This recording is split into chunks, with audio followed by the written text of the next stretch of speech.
And I remember unlocking my phone and WhatsApp was on, and I kind of closed WhatsApp and clicked on the camera.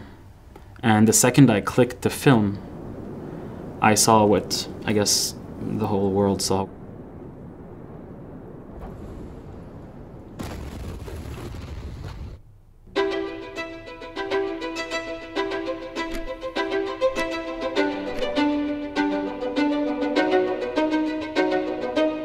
What were you doing the day of the explosion? The day of the explosion, August 4th. So Joe, one of my best friends, he decided that he wanted to have burgers from this one little place in downtown Beirut in Mar Mkhail. Mar Mkhail is this very vibrant little area where, it's full of pubs and bars and restaurants and shops and clubs and all sorts of things. Right about when we finished, at this point it was around 6 p.m. Beirut time. We heard a loud explosion, and we saw the glass screen of the store facing the burger shop kind of shake and start to crack. So I felt like the building was gonna collapse on us. So we run out of the store, and I pull Joe and Karim, and we get out. And I look to the left, and it's like kind of like down the street, and that's where the port is. So at the end of the street, you kind of get to an intersection where you can see the port. And I'm kind of standing at the intersection of the street where there's actually nothing between me and the port. From that point to ground zero, that warehouse of basically where things started, I was 650 meters away. And I'm looking at this huge cloud of smoke that's just going up, and there were sparks in it, and it looked like things were happening. I mean, and in that moment, you're kind of paralyzed at the thought of what's going on. I mean, I remember thinking, is this war? Like, was it an attack? What's going on? Like, what are we gonna do? Where do we go? And I remember unlocking my phone and WhatsApp was on, and I kind of closed WhatsApp and clicked on the camera. And the second I clicked to film, I saw what I guess the whole world saw.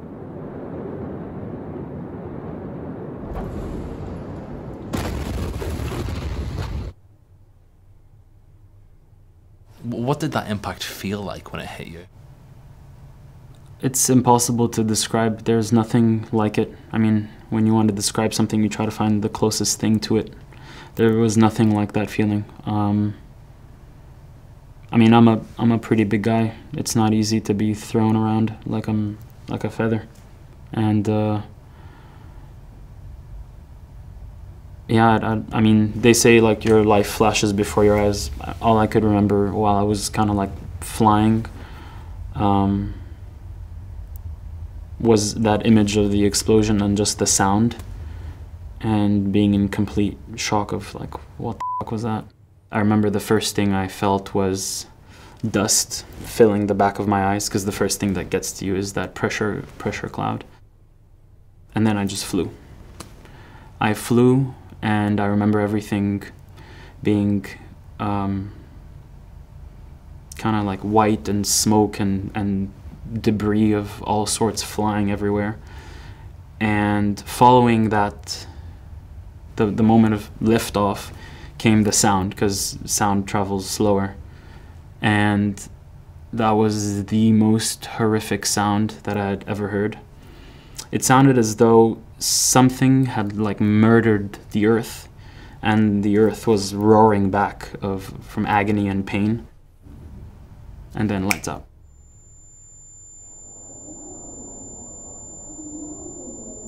At some point, I was knocked out. So whether it was for a minute or two, I really don't know. In my head, I remember being blown away and then falling.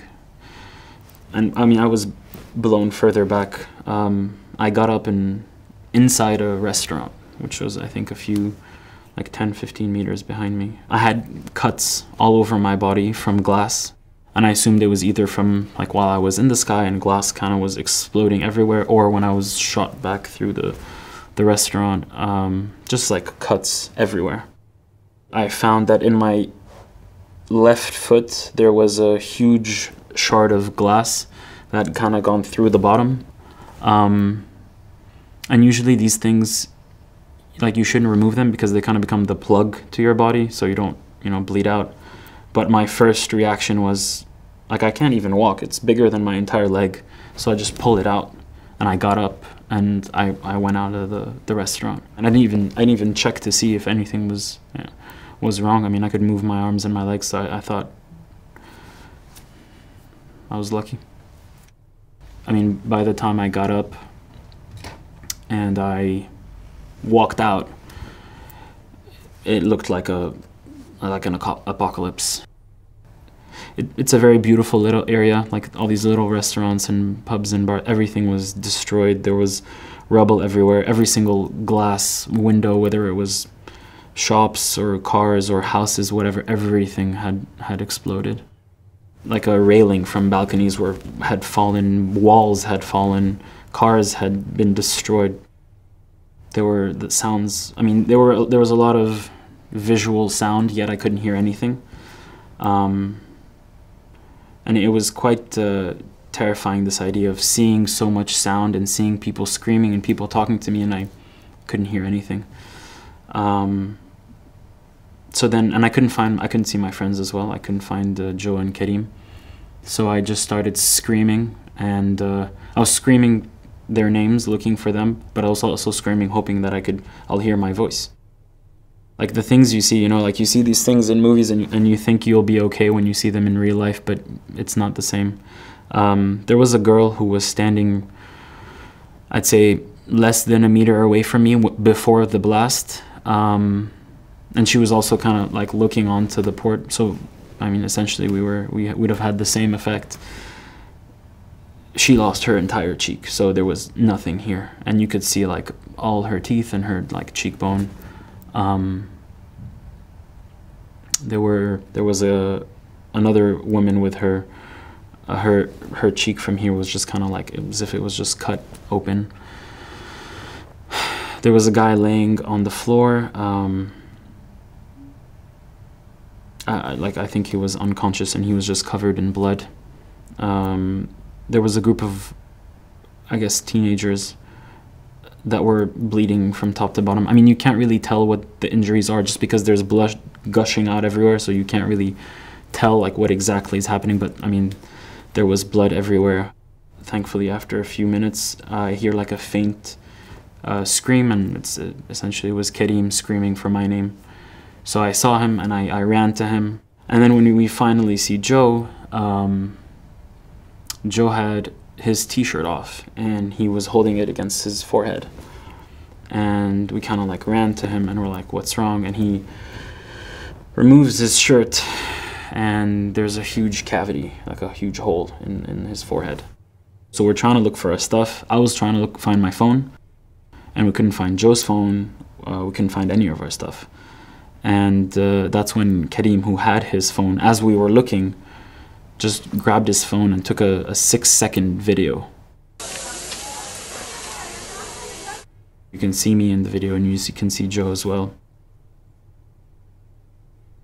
At that point, as we were looking, Joe kind of started to like feel a bit dizzy and uncomfortable, and he had to sit down, and he started to like kind of close his eyes. So like up until now, it was like, what happened to us? What's happening? What are we gonna do? Where are we gonna go? To, I think Joe's gonna die. And we can't let him die. So I looked at Karim and I said, we need to get out of here now. Like, that's it, forget everything else, let's just go. I remember telling Karim, you take Joe and go walk up the street, so in the opposite direction, and kind of start making your way downtown, and kind of like in this other side of Beirut, which is just like a few minutes away. There are like all the big hospitals, all the university hospitals and stuff, the medical centers. So we decided that we're gonna make that journey. We're gonna make the trip from within Mar Mikhail all the way to downtown, to Martyr Square is what it's called. And that was a horror movie. Just walking through that street was a horror movie. I mean, anything that you could possibly imagine in terms of injuries, people like hanging from balconies, like just sitting and like blood everywhere, children, like limbs missing, arms, legs. Throughout that entire street, it was taking turns carrying Joe and then trying to help people, like lifting stuff off of people, just anything you can do. All this time, Joe was kind of falling in and out of consciousness. So, I mean, his eyes were closed at this point, and his face kind of started to fill with blood, because so he broke all the bones in his face. So like it was starting to get like blue and purple and red. And we were taking turns at like kind of trying to wake him up and make sure he stays up and he stays with us. So we finally make our way and we get down to this open area, and we kind of look around to see if there are any roads that are leading to the other side of town. And far down by one road, we see that there are, like, the road is open. Cars aren't like destroyed there, like you can drive. So I get down there.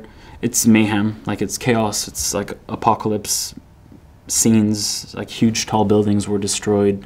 And I remember seeing this one big building destroyed, and it really shook me, like this is how bad it is.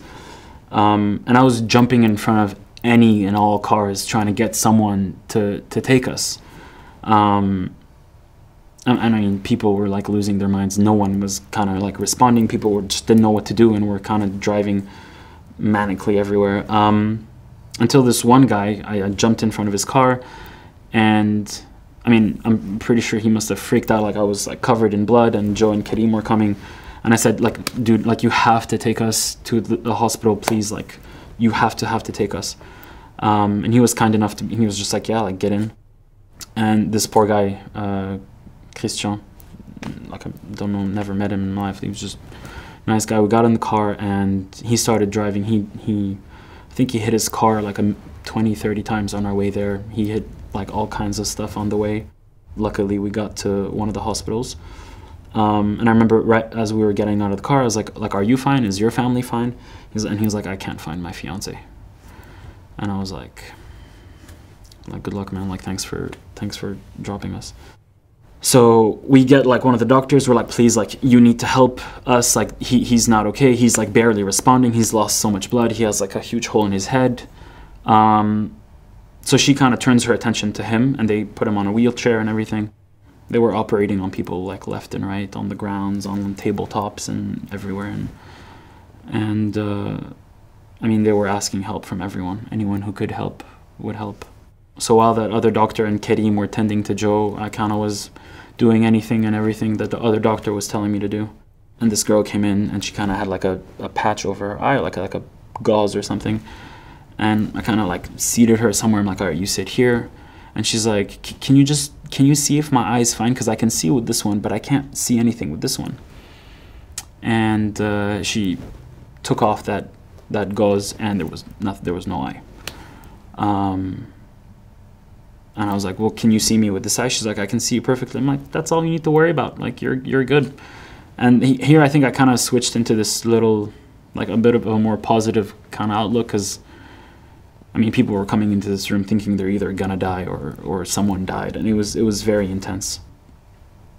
At one point, they told us that Joe needs to do a CT scan, so we need to take him to the upper floors. As they took him in, Joe's father called Joe's phone, and Akram had told him where we were. So I was like, all right, I'll go, figure this out. You guys take Joe in and get him. So I pick up. And Joe's dad is like, we're here, we're at the hospital. But basically, they managed to get Joe in. They had to like pin him down to do the CT because he wouldn't stop moving.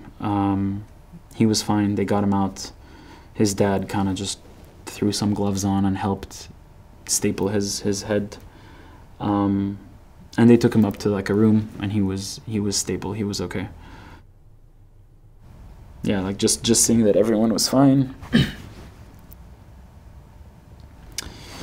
That's when I was like, I was alright, because the worst thing for me that I kept thinking about is I'm not gonna have that conversation with Joe's parents where I have to apologize for not making it on time. So thankfully, he's all good. we went home and the guys kind of just like got tweezers and were like picking glass out of our, like Karim and I's like heads and backs and everything in our, and yeah, we like showered, got some food, and I actually went back to right where the explosion happened that same night, looking for like my stuff and the guy's stuff and trying to kind of just ground what the fuck had just happened. Went back, didn't find anything except this watch. So my watch survived, and yeah, that's it. Was that an emotional moment? Going back to the place where you were when it happened? Surprisingly, no. I was actually a lot of anger. At that point, like, some rumors had started to come out about what had happened. Nothing was like confirmed yet, but the incompetence of the Lebanese government definitely like was starting to show more and more. Like no one should ever have to experience or live anything like that. So what did you do after the blast, and then in a few months after it? So in the weeks after the blast, we spent our days with Joe in the hospital and on the streets, like cleaning up the streets and building the houses, because our government is incompetent and they didn't do anything. So it really was like the power to the people, and everyone was just in the streets helping, cleaning. We were like getting donations and distributing like food, resources, yeah, and just helping people and volunteering with all the efforts that were on the ground. I mean, 300,000 people were displaced, 6,000 injured, 200 plus dead. So people needed help. Kind of a little silver lining of COVID, like people were at home. It was like kind of a lockdown in general, like people weren't going out that much, although it was the summer and things were kind of loosened up. But still, like, had it been in normal times, we'd be talking like thousands of casualties, not just hundreds. Has anyone been held accountable for the explosion? Until this day, justice hasn't been served. No one's been held accountable, and every attempt to try to open investigations and to seek to get like permission to hold different government political entities accountable are always either like stopped or people are threatened. So no path to justice yet. No one has been held accountable. And Joe, how is Joe now? Joe's awesome. He's much better. I mean, he is almost at full recovery, but he's resumed like his normal life and everything's all right. But yeah, actually I spoke to them before coming, and it was actually the first time that we speak about it in terms of like the sequence of events and what happened. And yeah, it's just insane to remember that we went through that.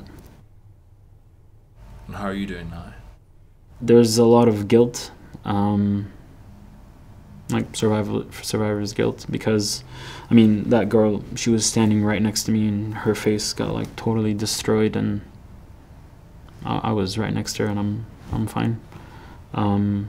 Even in terms of Joe, I mean, I was closer. Like, why him? I feel like if I was standing a meter to the left or to the right, like I wouldn't be here right now. I don't know, how do you go through something like that without... I mean, I used to carry my first aid kit around everywhere. Now I carry like 3. I have one in my bag now. And you're just always like kind of prepared and ready. I mean, there's like the unfortunate lessons of expecting the worst at any moment. But it also, you walk away from these things and like the silver lining is, you know that you're capable and that you can sustain kind of these things. And yeah, I mean, you walk away with some sort of pride that realistically you did the best you could.